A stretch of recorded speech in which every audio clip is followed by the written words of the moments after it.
السلام علیکم ورحمۃ اللہ وبرکاتہ۔ بسم اللہ الرحمن الرحیم۔ باب مناقب اہل بیت النبی صلی اللہ علیہ وسلم ورضی اللہ عنہم۔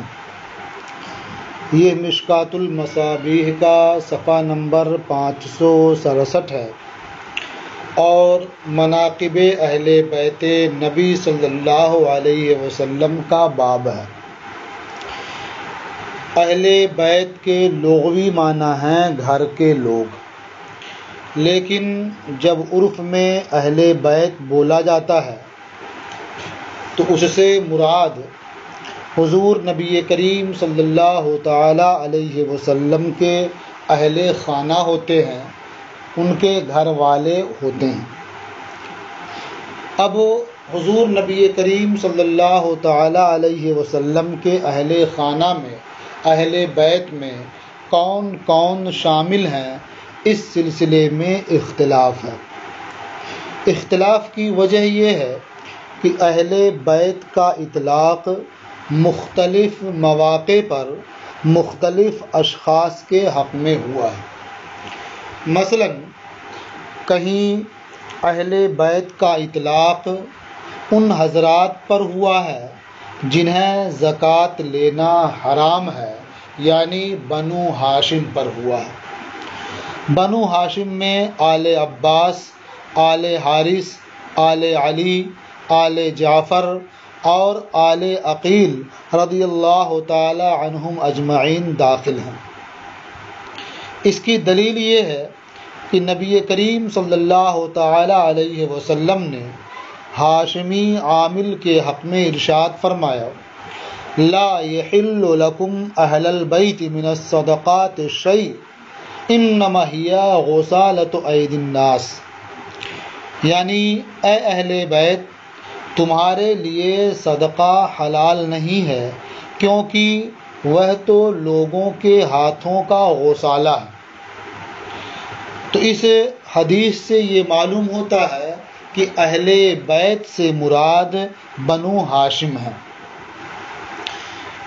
کہیں اہل بیت کا اطلاق نبی کریم صلی اللہ تعالی علیہ وسلم کی ازواج مطہرات پر ہوا ہے۔ قرآن کریم میں ہے: انما یرید اللہ لیذھب عنکم الرجس اہل البیت ویطہرکم تطہیرا۔ اللہ تو یہی چاہتا ہے کہ اے نبی کے گھر والوں، اے نبی کے اہل بیت، کہ تم سے ہر ناپاکی دور فرما دے اور تمہیں پاک کر کے خوب ستھرا کر دے۔ اس آیت کریمہ میں آپ غور کریں تو سیاق و سباق کی طرف نظر کریں گے تو معلوم ہوگا کہ اہل بیت سے مراد حضور نبی کریم صلی اللہ تعالی علیہ وسلم کی ازواج مطہرات ہیں، کیونکہ اس آیت سے پہلے یا نساء النبی لستن کاحد من النساء صریح طور پر موجود ہے، اور خود اس آیت کے شروع میں وقرنا فی بیوتکن اور اس کے بعد والی آیت وَاذْكُرْنَ مَا يُتْلَى فِي بُيُوتِكُنَّ مِنْ آیَاتِ اللَّهِ وَالْحِکْمَةِ میں بیوت کی نسبت ازواج مطہرات کی طرف ہی کی گئی ہے۔ تو اس سے معلوم ہوتا ہے کہ اہل بیت سے مراد ازواج مطہرات رضی اللہ تعالی عنہن ہیں۔ کہیں اہل بیت کا اطلاق حضرت فاطمہ زہرا، حضرت علی مرتضیٰ، حضرت حسن مجتبیٰ اور حضرت امام حسین سید الشہداء رضی اللہ تعالی عنہم اجمعین پر ہوا ہے۔ چنانچہ ابھی فصل اول میں آپ مشکوٰۃ کی جو حدیث پڑھیں گے اس سے یہ آپ کے سامنے بخوبی عیاں ہو جائے گا۔ تو اس طرح سے اہل بیت کا یہ تین اطلاق تو بہت واضح ہے، یعنی اہل بیت سے مراد بنو ہاشم ہوں، یا اہل بیت سے مراد ازواج مطہرات ہوں، یا اہل بیت سے مراد یہ چار نفوس قدسیہ ہوں، یعنی حسنین کریمین اور ان کے والدین۔ یہاں اہل بیت سے مراد کیا ہے؟ تو آپ غور کریں گے، پورے باب کو آپ پڑھیں گے تو معلوم ہوگا کہ یہ عام معنی میں ہے، لیکن مطلقاً جب اہل بیت بولا جاتا ہے تو اس سے وہی 4 نفوس قدسیہ مراد ہوتے ہیں، اور باقی 2 معانی پر جو اہل بیت کا اطلاق ہے تو ان سب میں تطبیق کی صورت یہ ہے کہ اہل بیت جو مختلف معانی پر بولا جاتا ہے وہ اس لیے کہ بیت یہ 3 ہیں۔ ایک ہے بیت نسب جسے عرف میں خاندان کہا جاتا ہے، ایک ہے بیت سکنا یعنی جو گھر میں ساتھ رہنے والے ہوتے ہیں، اور ایک ہے بیت ولادت جس میں اولاد شامل ہوتی ہیں۔ تو اب یہاں جو بنو ہاشم نبی اکرم صلی اللہ تعالی علیہ وسلم کے اہل بیت ہیں وہ نسب کے اعتبار سے، یعنی وہ اہل بیت ہیں، انہیں اہل بیت کہا جانا یہ نسب کے اعتبار سے ہے۔ اور ازواج مطہرات کے تعلق سے جو اہل بیت کا کلمہ وارد ہے تو وہ رہائش کے اعتبار سے ہے کہ نبی اکرم صلی اللہ تعالی علیہ وسلم کے وہ اہل بیت ہیں۔ عرف میں بھی ایسا ہوتا ہے کہ کسی شخص کی بیویوں پر اہل بیت کا اطلاق ہوتا ہے، کہا جاتا ہے کہ یہ فلاں کی گھر والی ہے، اور کئی ایک ہیں تو فلاں کی گھر والیاں ہیں یہ۔ اور اسی طرح سے کسی بزرگ کا جو نسب ہوتا ہے تو ان کی طرف نسبت کرتے ہوئے کہتے ہیں فلاں کے خاندان کے ہیں، تو ان 2 معنی میں تو اس طرح اطلاق ہوتا ہے۔ اور اولاد کے اعتبار سے اہل بیت بھی بولا جاتا ہے، تو اہل بیت تینوں معانی میں استعمال ہے، یعنی نسب کے اعتبار سے، سکنا کے اعتبار سے، اولاد کے اعتبار سے۔ تو حسنین کریمین اولاد کے اعتبار سے اور حضرت فاطمہ زہرا یہ اولاد کے اعتبار سے اہل بیت ہیں۔ حضرت علی مرتضیٰ یہ نسب کے اعتبار سے بھی اہل بیت ہیں، اور گھر رہنے آنے جانے کے اعتبار سے بھی اہل بیت ہیں۔ تو جن احادیث میں حسنین کریمین اور ان کے والدین کو خاص طور سے اہل بیت کہا گیا ہے تو اس سے مراد یہی ہے۔ تو اس طرح سے تینوں معانی میں تطبیق بھی ہو جاتی ہے، اور یہ بھی معلوم ہو جاتا ہے کہ عرف میں مطلق جب اہل بیت بولا جاتا ہے تو یہی 4 نفوس قدسیہ مراد ہوتے ہیں۔ اب آپ احادیث آگے پڑھیں تو آپ کے سامنے یہ ساری چیزیں انشاءاللہ آ جائیں گی۔ الفصل الاول عن سعد بن ابی وقاص قال، حضرت سعد بن ابی وقاص سے مروی ہے، انہوں نے فرمایا لما نزلت هذه الآیہ، جب یہ آیت نازل ہوئی۔ کون سی آیت نازل ہوئی؟ یعنی آیت مباہلہ۔ وہ پوری آیت کیا ہے؟ یہ سورہ آل عمران میں ہے۔ فمن حاجک فیہ من بعد ما جاءک من العلم فقل تعالوا ندعو ابناءنا وابناءکم ونساءنا ونساءکم وانفسنا وانفسکم ثم نبتہل فنجعل لعنت اللہ علی الکاذبین۔ اس آیت کے بارے میں فرماتے ہیں لما نزلت هذه الآیہ، جب یہ آیت یعنی آیت مباہلہ نازل ہوئی، ندعو ابناءنا و ابناءکم، یہ اختصار سے ایک کلمے کا ذکر کر دیا گیا ہے یا 2 کلمے کا ذکر کر دیا گیا ہے، مراد یہ آیت ہے۔ دعا رسول اللہ صلی اللہ علیہ وسلم علیا و فاطمہ، تو اللہ کے رسول صلی اللہ تعالی علیہ وسلم نے حضرت علی، حضرت فاطمہ اور حضرت حسن اور حضرت حسین کو بلایا۔ فقال اللہم ہؤلاء اہل بیتی، اے اللہ یہ میرے اہل بیت ہیں۔ تو اس حدیث پاک سے صاف معلوم ہوتا ہے کہ اہل بیت سے مراد یہ 4 نفوس قدسیہ ہیں، یعنی حسنین کریمین اور ان کے والدین حضرت فاطمہ اور حضرت علی مرتضی رضی اللہ تعالی عنہم اجمعین۔ یہ آیت جو نازل ہوئی یہ نجران کے نصارہ کے تعلق سے نازل ہوئی، انہی سے یہ بات کہی گئی۔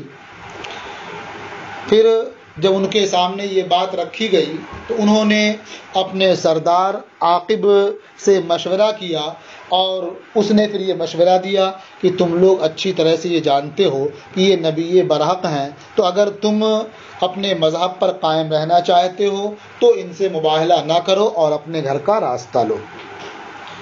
تو اس آیت میں اپنے ابنا اور اپنے بیٹوں اور اپنی عورتوں کو اور اپنی جانوں کو بلانے کے لیے کہا گیا تھا، تو نبی کریم صلی اللہ تعالیٰ علیہ وسلم خود تشریف لے گئے اور حسنین کریمین اور ان کے والدین کو جمع کیا اور فرمایا کہ اے اللہ یہ میرے اہل بیت ہیں۔ تو اس سے صاف ظاہر ہے کہ اہل بیت سے مراد یہی 4 نفوس قدسیہ ہیں۔ اب وہ الگ تفصیل ہے کہ اہل نجران جو آئے تھے وہاں کے نصارہ، انہوں نے کیا دیکھا اور کیسے مباہلے سے انہوں نے گریز اختیار کیا اور بھاگ گئے، وہ ایک الگ موضوع ہے۔ یہاں صرف بتانا یہ ہے کہ اہل بیت کا اطلاق ان 4 نفوس قدسیہ پر ہوتا ہے۔ رواہ مسلم، اسے امام مسلم نے روایت کیا۔ وعن عائشہ قالت خرج النبی صلی اللہ علیہ وسلم غداۃ وعلیہ مرط مرحل۔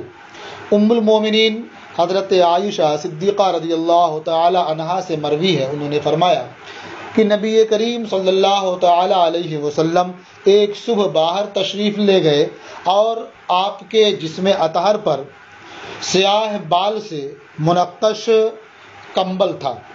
مرت کا معنی کمبل، مرحل اس کمبل کو کہتے ہیں جس پہ پالانوں کا نقشہ بنا ہوا ہو، اور من شعر اسود یعنی سیاہ بال سے، سیاہ بال کے منقش پالانوں کے نقش سے منقش کمبل آپ کے جسم پر تھا۔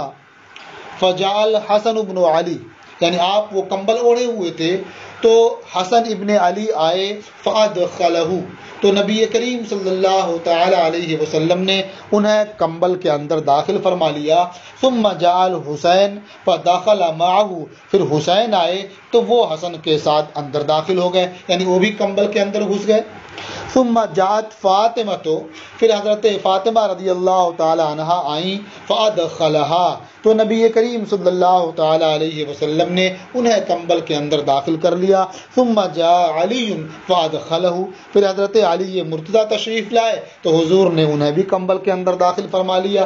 ثم قال، پھر فرمایا انما یرید اللہ لیذھب عنکم الرجس اہل البیت ویطہرکم تطہیرا، یعنی اللہ تو یہی چاہتا ہے کہ تم سے رجس کو دور فرما دے اے اہل بیت، اور تمہیں خوب خوب پاک کر دے۔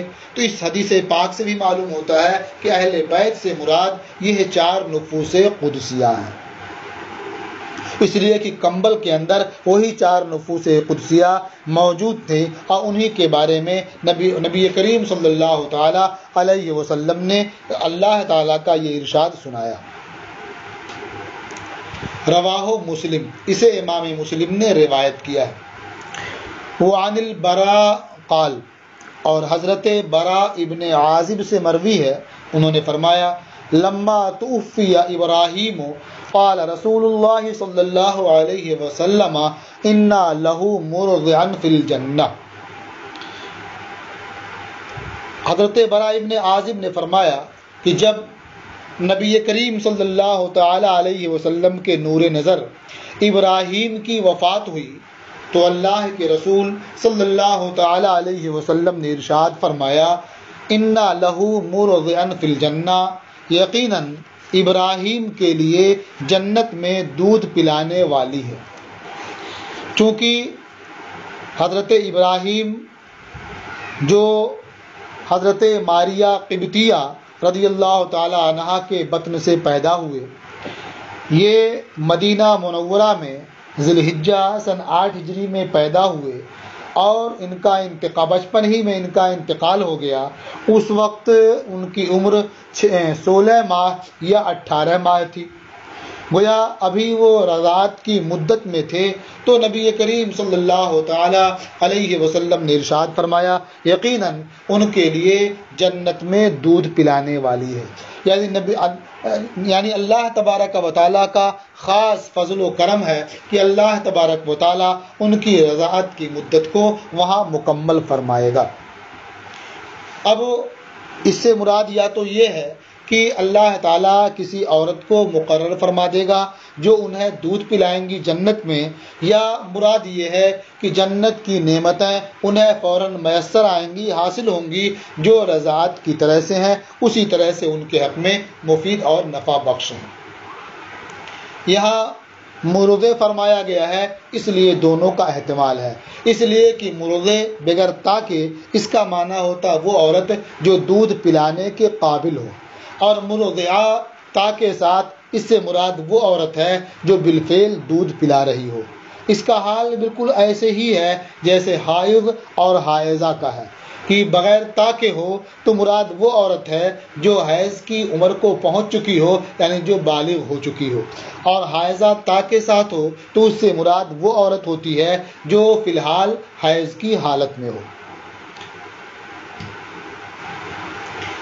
تو یہاں کہا گیا انا لہو مرضعا فی الجنہ، یقیناً ابراہیم کے لیے جنت میں ایک دودھ پلانے والی ہے۔ رواہ البخاری، اسے امام بخاری نے روایت کیا ہے۔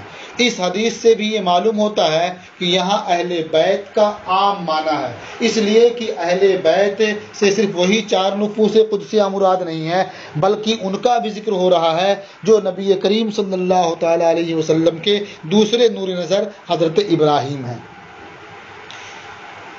وعن عائشہ قالت، اور ام المومنین حضرت عائشہ صدیقہ رضی اللہ تعالی عنہا سے مروی، انہوں نے فرمایا کننا ازواج النبی صلی اللہ علیہ وسلم عنده، کہ ہم نبی کریم صلی اللہ تعالی علیہ وسلم کی ازواج حضور کی خدمت میں موجود تھیں۔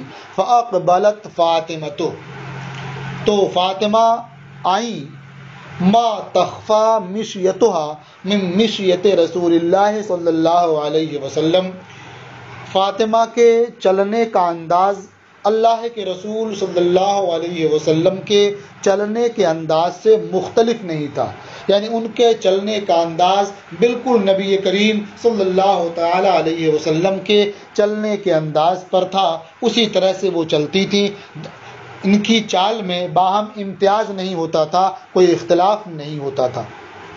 فلما رآہا قال مرحبا بابنتی، تو جب نبی کریم صلی اللہ تعالی علیہ وسلم نے انہیں دیکھا تو ارشاد فرمایا میری بیٹی کو خوش آمدید۔ ثم اجلسها، پھر حضور نے انہیں بٹھایا، ثم سارها فبکت بکان شدیدا، پھر حضور صلی اللہ تعالی علیہ وسلم نے فاطمہ سے سرگوشی کی، آہستہ آہستہ کچھ ان سے ارشاد فرمایا تو وہ زور زور سے رونے لگی۔ فبکت بکان شدیدہ، تو وہ زور زور سے رونے لگی۔ فلما رآ حزنها، تو جب نبی کریم صلی اللہ تعالی علیہ وسلم نے ان کا حزن و ملال دیکھا، سارها ثانیتا، تو دوبارہ ان سے سرگوشی کی اور آہستہ آہستہ ان سے کچھ ارشاد فرمایا۔ فاذا هي تضحك، تو اچانک وہ ہنسنے لگی۔ فلما قام رسول اللہ صلی اللہ علیہ وسلم سألتها عما سارك، تو جب اللہ کے رسول صلی اللہ تعالی علیہ وسلم وہاں سے اٹھ گئے تو میں نے فاطمہ سے اس چیز کے بارے میں پوچھا جو حضور نے ان سے آہستہ آہستہ بیان کیا تھا۔ قالت، انہوں نے فرمایا ما کنت لافشی علی رسول اللہ صلی اللہ علیہ وسلم سرہ، انہوں نے فرمایا کہ میں اللہ کے رسول صلی اللہ تعالی علیہ وسلم کے راز کو فاش نہیں کر سکتی، میں اسے بتا نہیں سکتی۔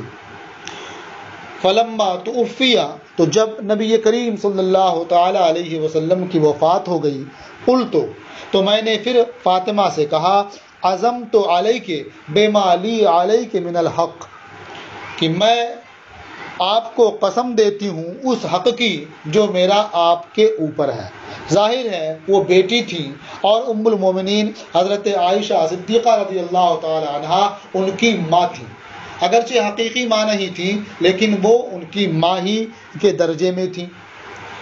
تو انہوں نے فرمایا کہ میں آپ کو قسم دیتی ہوں اس حق کی جو میرا آپ کے اوپر ہے، لما اخبرتینی، یہاں لما اللہ کے معنی میں ہے، مگر یہ کہ تو مجھے بتا دے کہ نبی کریم صلی اللہ تعالی علیہ وسلم نے آہستہ آہستہ 2 بار کیا کہا تھا کہ ایک بار سن کر کے آپ رونے لگیں تیز تیز، اور دوبارہ جب سنا تو ہنسنے لگی۔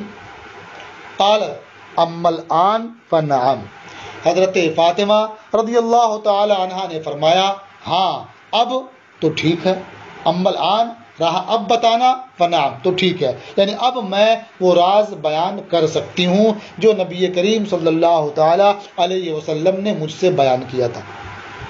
اما حین سارنی فی الامر الاول، جب نبی کریم صلی اللہ تعالی علیہ وسلم نے مجھ سے پہلے مرحلے میں آہستہ آہستہ کلام کیا، فَإِنَّهُ أَخْبَرَنِي، تو حضور نے مجھے خبر دی، اطلاع دی، إِنَّ جِبْرَائِيلَ كَانَ يُعَارِضُنِي الْقُرْآنَ كُلَّ سَنَةٍ مَرَّةً، کہ جبریل امین ہر سال ایک بار مجھ سے قرآن کا دور کیا کرتے تھے، یعنی ہر سال ماہ رمضان میں ایک بار قرآن کا دور کیا کرتے تھے، یعنی وہ مجھے پورا قرآن پاک جس قدر نازل ہو چکا ہوتا وہ سناتے اور میں دوبارہ انہیں سناتا۔ تو اس طرح سے وہ میرے ساتھ ہر سال ایک بار قرآن کا دور کیا کرتے تھے۔ وَإِنَّهُ أَعْرَضَنِي بِهِ الْعَامَ مَرَّتَيْنِ، اور انہوں نے اس سال 2 مرتبہ قرآن کا دور کیا۔ وَلَا أُرَى الْأَجَلَ إِلَّا قَدِ اقْتَرَبَ، اور میں نہیں سمجھتا موت کو مگر یہ کہ وہ قریب آ چکی ہے، یعنی جو دنیا سے رخصت ہونے کا مقررہ وقت ہے وہ قریب آ چکا ہے، اسی لیے انہوں نے خلاف عادت امسال 2 بار دور کیا تاکہ خوب اچھی طرح سے وہ محفوظ ہو جائے، سارے احکام یاد ہو جائیں، کسی طرح کا کوئی شک اور شبہ باقی نہ رہ جائے۔ فَاتَّقِ اللَّهَ وَاصْبِرِي، تو اللہ سے ڈرتی رہنا اور صبر کرنا، یعنی میرے رخصت پر، دنیا سے جانے پر تم جزا فضا نہ کرنا بلکہ اللہ سے ڈرتی رہنا اور صبر کرنا۔ فَإِنِّي نِعْمَ السَّلَفُ أَنَا لَكِ، تو یقیناً میں تیرے لیے کتنا بہتر پیش رو ہوں، یعنی پہلے دنیا سے رخصت ہونے والا ہوں۔ فَبَكَيْتُ، تو میں یہ سن کر کے رو پڑی۔ فَلَمَّا رَأَى جَزْعِي سَارَّنِي الثَّانِيَةَ، تو جب نبی کریم صلی اللہ تعالی علیہ وسلم نے میری گھبراہٹ دیکھی، میری بے چینی دیکھی، تو مجھ سے دوبارہ سرگوشی فرمائی۔ قال یا فاطمۃ الا ترضین ان تکونی سیدۃ نساء اہل الجنہ او نساء المؤمنین، فاطمہ کیا تو اس بات سے خوش نہیں ہے، کیا تو اس بات سے راضی نہیں ہے کہ تو اہل جنت کی عورتوں کی سردار ہو، یا فرمایا مومنین کی عورتوں کی سردار ہو۔ وفی روایت، اور ایک روایت میں ہے فسارنی فاخبرنی، تو اللہ کے رسول صلی اللہ علیہ وسلم نے مجھ سے سرگوشی کی تو مجھے بتایا انہ یقبض فی وجعہ، کہ انہیں ان کی اس تکلیف میں اٹھا لیا جائے گا، ان کی روح قبض کر لی جائے گی۔ فبکیت، تو میں رو پڑی۔ ثم سارنی، پھر حضور نے مجھ سے دوبارہ سرگوشی کی۔ فاخبرنی انی اول اہل بیتہ اتبعہ، کہ میں ان کے اہل بیت میں سب سے پہلے ان کے پیچھے جاؤں گی، ان کی اتباع کروں گی، یعنی اہل بیت میں ان کے بعد سب سے پہلے میرا انتقال ہوگا۔ فضحکت، تو میں ہنس پڑی کہ جلد ہی نبی کریم صلی اللہ تعالی علیہ وسلم سے ملاقات ہوگی۔ متفق علیہ، یہ حدیث متفق علیہ ہے۔ اس سے معلوم ہوا کہ جب کسی بندے کو کوئی پریشانی لاحق ہو تو اسے اللہ تبارک و تعالیٰ کی نعمت یاد دلانی چاہیے، اس سے اسے قرار مل جائے گا، سکون مل جائے گا۔ جیسے والد کی جدائی کا سن کر کے وہ بے چین اور بے قرار ہو گئیں، تو نبی کریم صلی اللہ تعالی علیہ وسلم نے انہیں اللہ تعالیٰ کی نعمت یاد دلائی، کیا تم اس بات سے راضی نہیں ہو کہ تم اہل جنت کی عورتوں کی سردار ہو؟ تو انہیں قرار آ گیا، سکون مل گیا۔ متفق علیہ، یہ حدیث متفق علیہ ہے۔ وعن المسور بن مخرمۃ ان رسول اللہ صلی اللہ علیہ وسلم قال فاطمۃ بضعۃ منی فمن اغضبها اغضبنی۔ مسور ابن مخرمہ سے مروی ہے کہ اللہ کے رسول صلی اللہ تعالی علیہ وسلم نے ارشاد فرمایا، فاطمہ میرے جسم کا ٹکڑا ہے، تو جس نے اسے ناراض کیا اس نے مجھے ناراض کیا۔ وفی روایت یریبنی ما ارابہا، اور ایک روایت میں ہے کہ جو چیز فاطمہ کو ناپسند ہے وہ مجھے ناپسند ہے۔ وَيُؤْذِينِي مَا آذَاهَا، اور جو چیز مجھے اور وہ چیز مجھے اذیت دیتی ہے، میرے لیے تکلیف دہ ہے، ما آذَاهَا، جو فاطمہ کے لیے تکلیف دہ ہے، جو فاطمہ کو اذیت دیتی ہے۔ متفق علیہ، یہ حدیث متفق علیہ ہے۔ اس کا پس منظر یہ ہے جو احادیث میں ہے کہ ابو جہل کے بھائی حارث ابن ہشام نے ارادہ کیا کہ ابو جہل کی بیٹی غورہ کا نکاح حضرت علی مرتضی کرم اللہ تعالی وجہہ سے کر دیں۔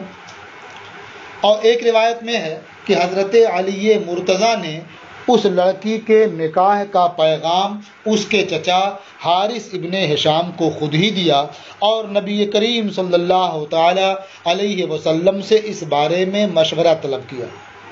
تو حضور نبی کریم صلی اللہ تعالی علیہ وسلم نے فرمایا کہ ہم ہرگز اس کی اجازت نہیں دیں گے، اور ناراض ہوئے اور یہ حدیث ارشاد فرمائی جو آپ نے ابھی پڑھی، اور ساتھ ہی یہ بھی فرمایا کہ ہم حلال کو حرام نہیں کرتے اور حرام کو حلال نہیں کرتے، لیکن اللہ تعالیٰ کے دوست اور دشمن کی بیٹیاں ایک جگہ جمع نہیں ہوں گی۔ یعنی ایک مرد کے لیے 4 عورتوں سے نکاح کرنا حلال ہے تو میں اسے حرام نہیں کرتا، لیکن اللہ کے دوست اور دشمن کی بیٹی ایک شخص کے نکاح میں جمع ہو، میں اسے پسند نہیں کرتا۔ یہ سن کر کے حضرت علی مرتضی نے نبی کریم صلی اللہ تعالی علیہ وسلم کی بارگاہ میں معذرت کی اور عرض کیا، یا رسول اللہ، میں وہ کام ہرگز نہیں کروں گا جو آپ کو ناپسند ہو۔ اور بعض احادیث میں یہ بھی ہے کہ حضرت سیدہ فاطمہ رضی اللہ تعالی عنہا نے خود اپنے والد ماجد حضور نبی اکرم صلی اللہ تعالی علیہ وسلم کی خدمت میں حاضر ہو کر کے عرض کیا کہ لوگ کہتے ہیں کہ آپ اپنی بیٹیوں کے لیے ناراض نہیں ہوتے۔ یہ علی مرتضی ہیں جو ابو جہل کی بیٹی غورہ سے نکاح کرنا چاہتے ہیں۔ تو یہ سن کر کے نبی اکرم صلی اللہ تعالی علیہ وسلم ناراض ہوئے اور منبر پر تشریف فرما ہوئے اور ارشاد فرمایا کہ جو فاطمہ میرے گوشت کا، میرے جسم کا ایک ٹکڑا ہے، جس نے اسے ناراض کیا اس نے مجھے ناراض کیا، اور جو اسے ناپسند ہے وہ مجھے ناپسند ہے، اور جو اس کے لیے تکلیف دہ ہے وہ میرے لیے تکلیف دہ ہے۔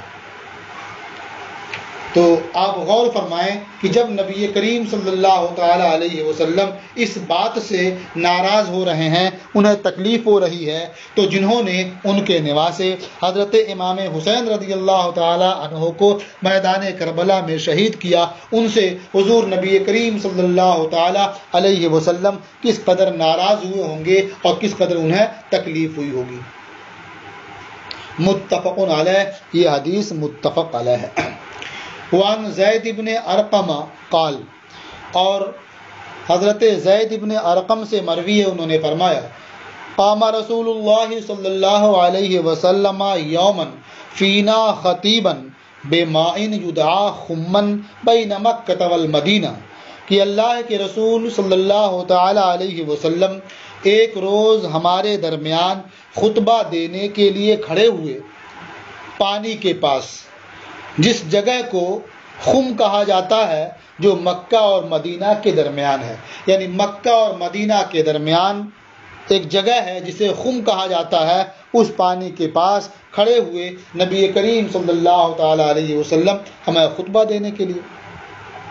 فحمد اللہ واثنى علیہ، تو حضور صلی اللہ تعالی علیہ وسلم نے اللہ تعالیٰ کی حمد و ثنا کی، ووعظ وذکر، اور واعظ فرمایا اور مومنین کو اللہ تعالیٰ کا وعدہ اور وعید یاد دلائی، یعنی نیک عمل کرنے والوں کو اللہ تعالیٰ کا وعدہ اور برا عمل کرنے والوں کو اللہ تعالیٰ کی وعید سنائی، یعنی یاد دلایا ثواب کے بارے میں اور عذاب کے بارے میں۔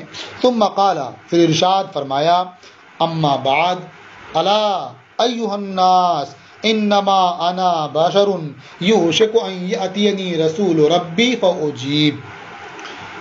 پھر فرمایا کہ حمد و صلات کے بعد سنو اے لوگو، میں ایک بشر ہی ہوں، قریب ہے کہ میرے پاس میرے رب کا فرستادہ آئے، یعنی ملک الموت آ جائیں، فاجیبو، تو میں اللہ تعالیٰ کا حکم قبول کر لوں، یعنی ملک الموت آ جائیں اور میں ان کی بات مان کر کے اللہ تعالیٰ کی بارگاہ میں تشریف لے جاؤں۔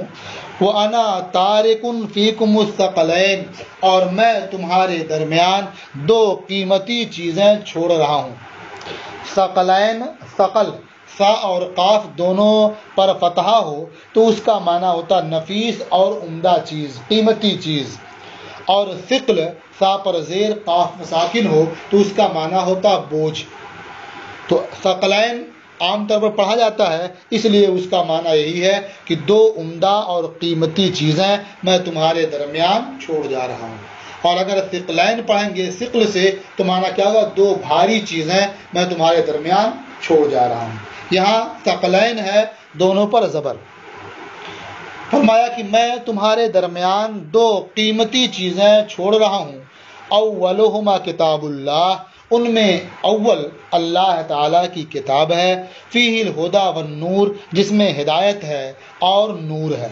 فخذوا بکتاب اللہ، تو اللہ کی کتاب پر عمل کرو یا اللہ کی کتاب کو تھام لو، اللہ کی کتاب کو اختیار کرو، اس پر عمل کرو، وَاسْتَمْسِكُوا بِهِ، اور اسے مضبوطی سے تھامے رہو، یعنی ہر مسئلے میں ہر مشکل میں اس کی طرف رجوع کرو۔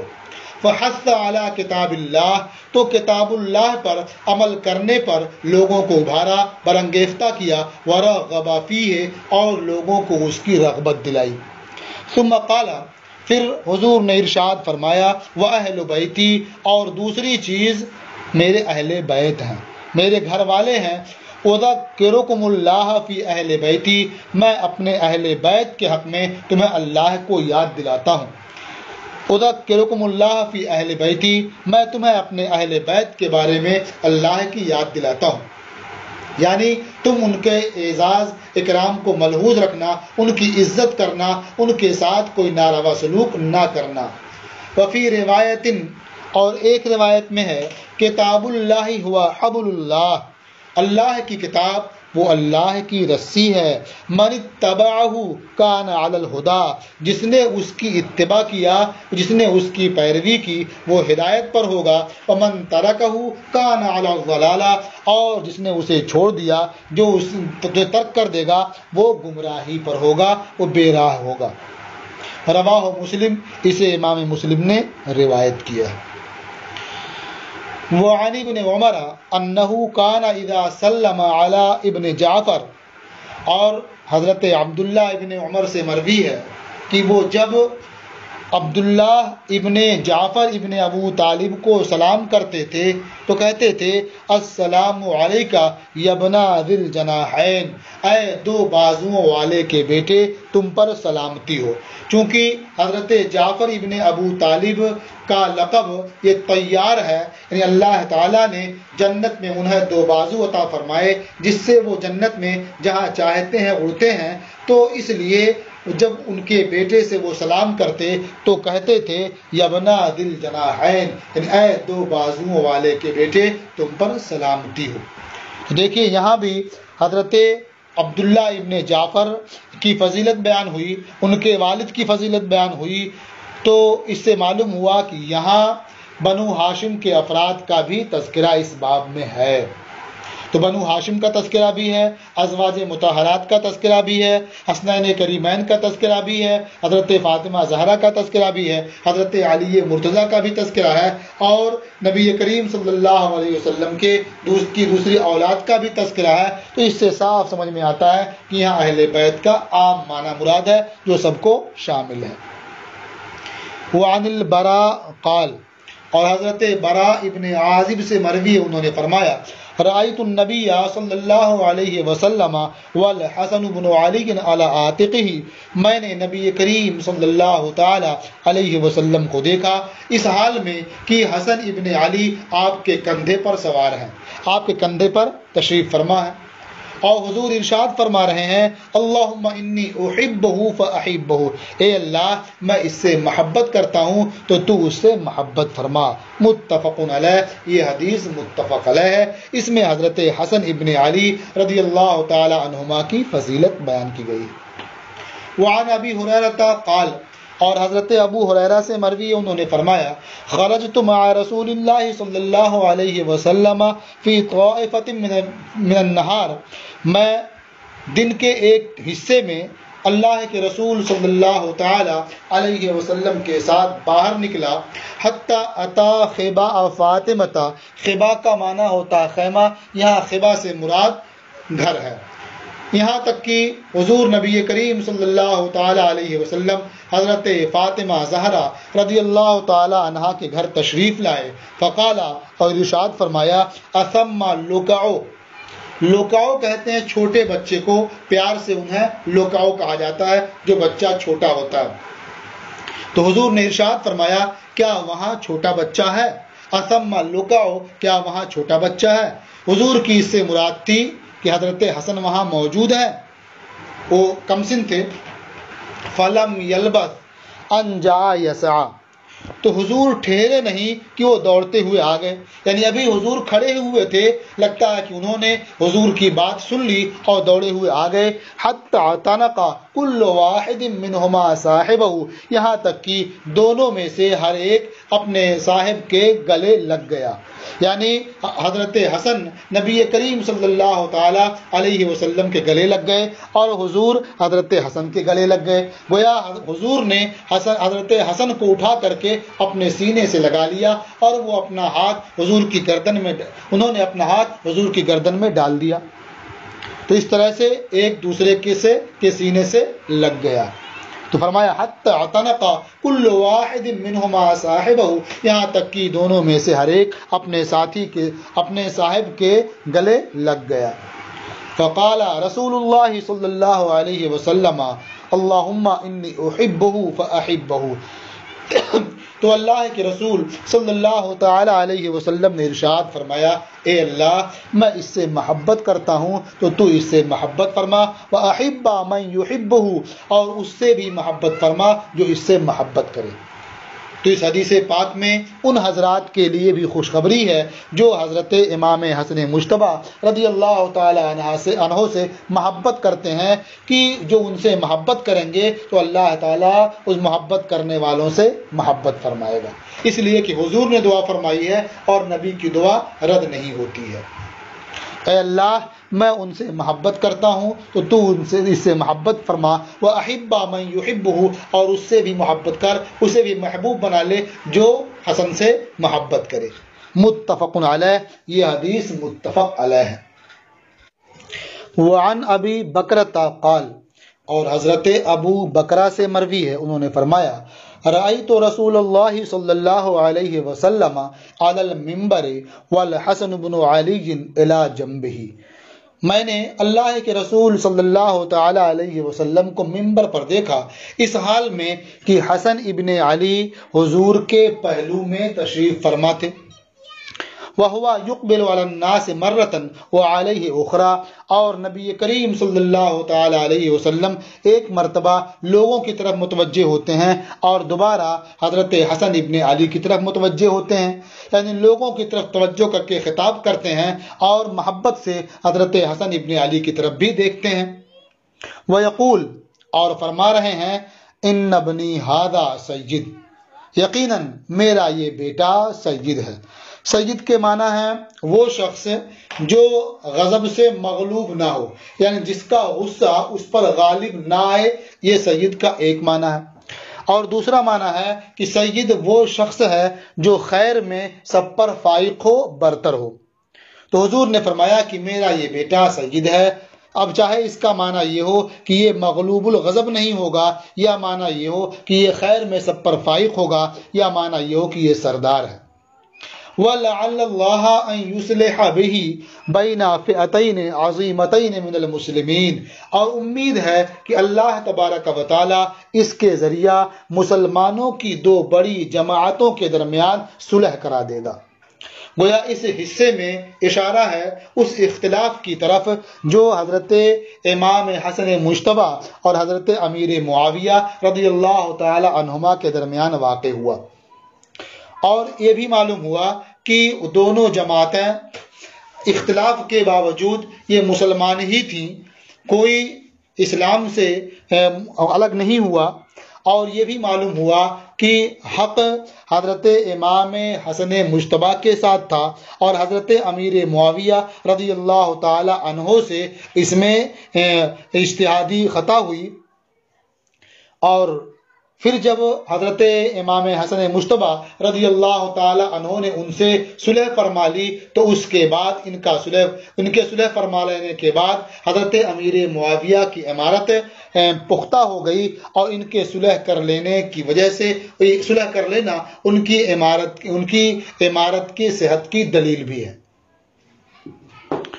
تو حضور نے فرمایا امید ہے کہ اللہ تعالیٰ اس کے ذریعہ مسلمانوں کی دو بڑی جماعتوں کے درمیان صلح کرا دے گا۔ تو واقعہ وہی ہوا کہ مسلمان دو جماعتوں میں بڑھ گئے۔ ایک جماعت حضرت امام حسن مجتبی کے ساتھ تھی، اور ایک جماعت حضرت امیر معاویہ کے ساتھ تھی۔ حضرت امام حسن مجتبی رضی اللہ تعالی عنہ نے اپنے نانا جان کی امت پر رحم کرتے ہوئے حضرت امیر معاویہ کے حق میں خلافت سے دستبردار ہو گئے، اور اس طرح سے دونوں کے درمیان صلح ہو گئی، جس کی خبر حضور نبی کریم صلی اللہ تعالی علیہ وسلم نے ان کے بچپن میں ہی دے دی تھی۔ رواہ البخاری، اسے امام بخاری نے روایت کیا۔ وعن عبد الرحمن ابن ابی نعم قال، اور حضرت عبد الرحمن ابن ابو نعم سے مروی ہے، انہوں نے فرمایا سمعت عبد اللہ ابن عمر وسألہ رجل عن المحرم، میں نے حضرت عبداللہ ابن عمر کو سنا اس حال میں کہ ان سے ایک شخص نے محرم کے بارے میں دریافت کیا۔ قال شعبۃ، اس کے ایک راوی حضرت شعبہ، انہوں نے فرمایا میں سمجھتا ہوں کہ اس سائل نے پوچھا تھا کہ محرم مکھی مار سکتا ہے یا نہیں، یعنی یقتل الذبابہ، کہ محرم حالت احرام میں مکھی کو مار سکتا یا نہیں۔ قال، تو اس سائل کے جواب میں حضرت عبداللہ ابن عمر نے فرمایا اہل العراق یسألونی عن الذباب، اہل عراق مجھ سے مکھی کے بارے میں مسئلہ دریافت کر رہے ہیں۔ وقد قتلوا ابن بنت رسول اللہ صلی اللہ علیہ وسلم، اور انہوں نے اللہ کے رسول صلی اللہ تعالی علیہ وسلم کے نواسے کو شہید کر دیا۔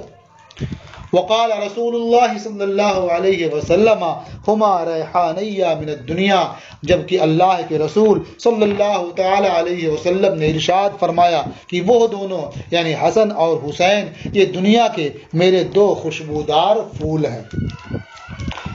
ریحان کا مختلف معنی دیا ہے، لیکن یہ معنی زیادہ مشہور ہے، یہ لڑکے پر بھی صادق آتا ہے، اسی لیے لوگ اپنے بچوں کو یہ چومتے بھی ہیں اور سونگتے بھی ہیں، اور خود حضور نبی کریم صلی اللہ تعالی علیہ وسلم کی بھی شان یہی تھی کہ وہ حسنین کریمین کو چومتے بھی تھے اور سونگتے بھی تھے، اور ان کے بارے میں فرمایا ہما ریحانیہ من الدنیا، یہ دونوں میرے دو خوشبودار پھول ہیں دنیا سے۔ رواہ البخاری، اسے امام بخاری نے روایت کیا ہے۔ تو انہیں حیرت اسی بات پر ہوئی کہ انہوں نے نبی کریم صلی اللہ تعالی علیہ وسلم کے خوشبودار پھول کو شہید کر دیا تو نہیں سوچا، اور ایک مکھی کے بارے میں پوچھ رہے ہیں کہ اسے مارنا جائز ہے یا جائز نہیں ہے۔ وعن انس قال، اور حضرت انس سے مروی ہے، انہوں نے فرمایا لم یکن احد اشبہ بالنبی صلی اللہ علیہ وسلم من الحسن ابن علی،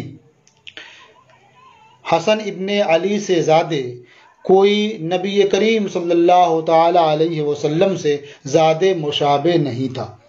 وقال فی الحسین ایضا کان اشباہم برسول اللہ صلی اللہ علیہ وسلم، اور حضرت حسین رضی اللہ تعالی عنہ کے بارے میں بھی فرمایا کہ وہ اللہ کے رسول صلی اللہ تعالی علیہ وسلم سے سب سے زیادہ مشابہ تھے۔ اسے امام بخاری نے روایت کیا ہے۔ اب سوال یہ پیدا ہوتا ہے کہ جب دونوں کے بارے میں اشباہ کہا گیا ہے تو یہ کیسے ہو سکتا ہے کہ دونوں اشباہ ہوں؟ اشباہ تو ایک ہی ہوگا۔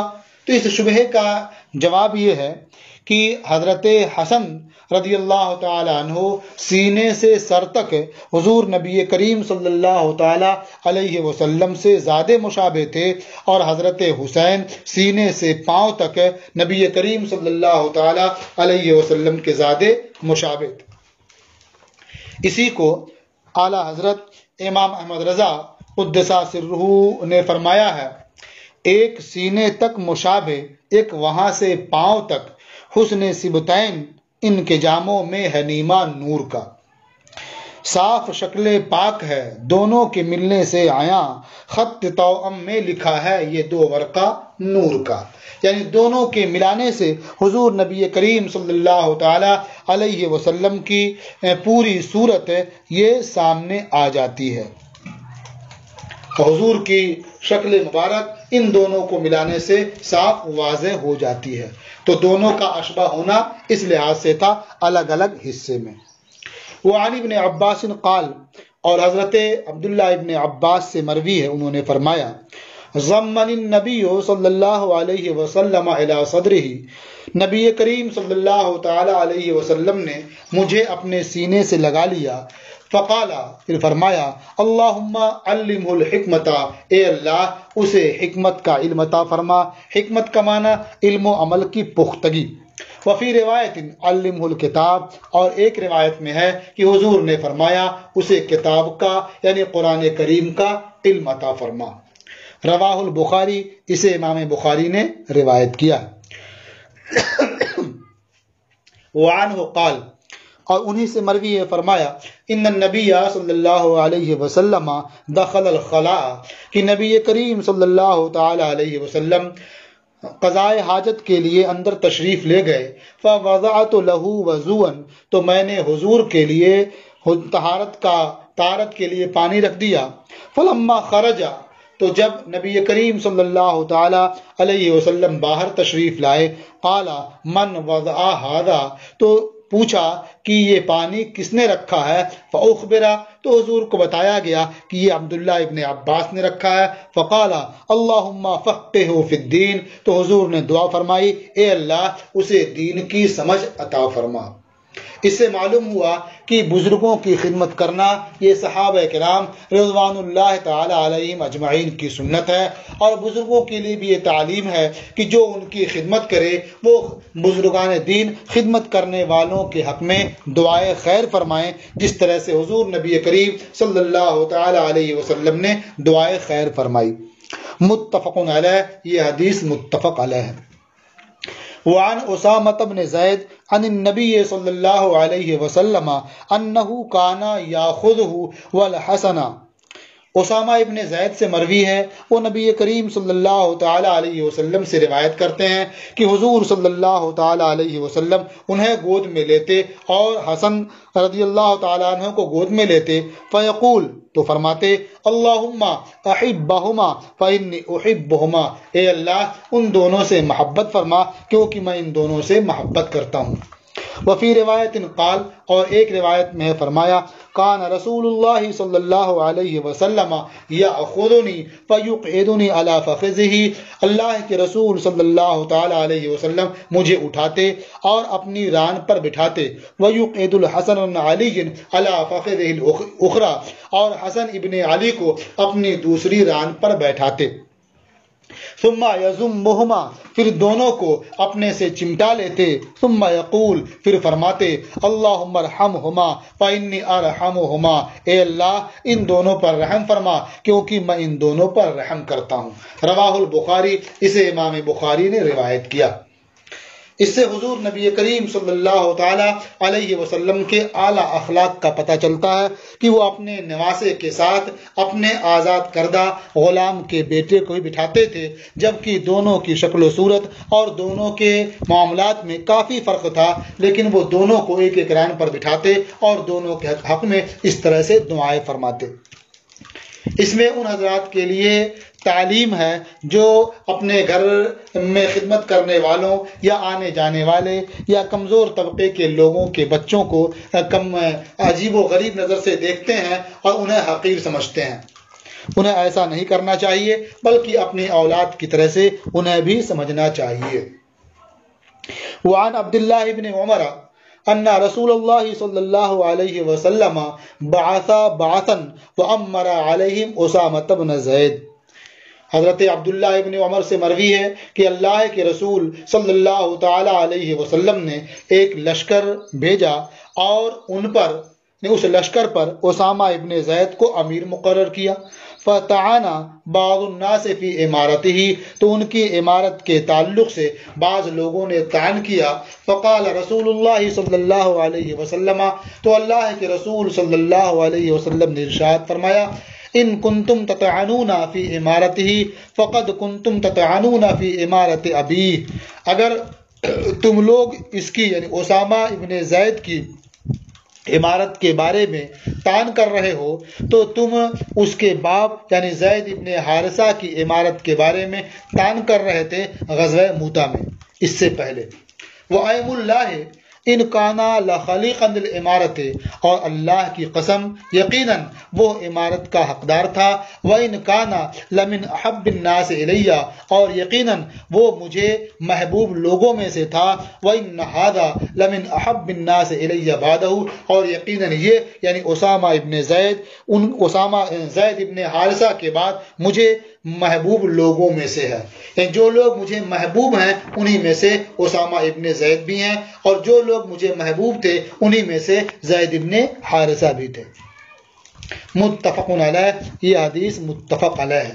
وفی روایت لمسلم نحوہ، اور امام مسلم کی روایت میں اس کے مثل ہے۔ وفی روایت لمسلم نحوہ، اور امام مسلم کی روایت میں اس کے مثل ہے۔ وفی آخرہ اوصیکم بہ فانہ من صالحیکم، اور اس کے آخر میں یہ بھی ہے کہ میں تمہیں اس کے بارے میں تاکیدی حکم دیتا ہوں، وصیت کرتا ہوں، کیونکہ وہ تمہارے صالحین میں سے ہے۔ وعنہ قال، اور انہی سے مروی ہے فرمایا ان زید بن حارثہ مولا رسول اللہ صلی اللہ علیہ وسلم ما كنا ندعوه الا زید بن محمد، یعنی حضرت عبداللہ ابن عمر ہی سے مروی، انہوں نے فرمایا کہ زید ابن حارثہ جو اللہ کے رسول صلی اللہ تعالی علیہ وسلم کے آزاد کردہ ہیں، ہم انہیں زید ابن محمد کہہ کر کے ہی بلاتے تھے، یہاں تک کہ قرآن نازل ہوا کہ انہیں ان کے آبا کے نام سے پکارو، یعنی ان کے آبا کی طرف نسبت کرتے ہوئے بلاؤ، تو ہم نے زید ابن محمد کہنا چھوڑ دیا، ورنہ اس آیت کے نازل ہونے سے پہلے ہم زید ابن حارثہ کو زید ابن محمد کہہ کر کے ہی پکارا کرتے تھے۔ متفق علیہ، یہ حدیث متفق علیہ۔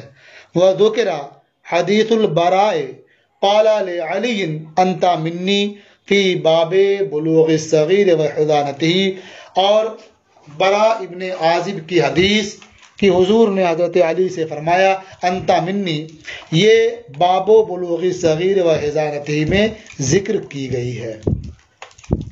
تو یہ باب مناقب اہل البیت کی پہلی فصل ختم ہوئی اور آج کا آپ کا سبق مکمل ہوا۔ السلام علیکم ورحمۃ اللہ تعالی وبرکاتہ۔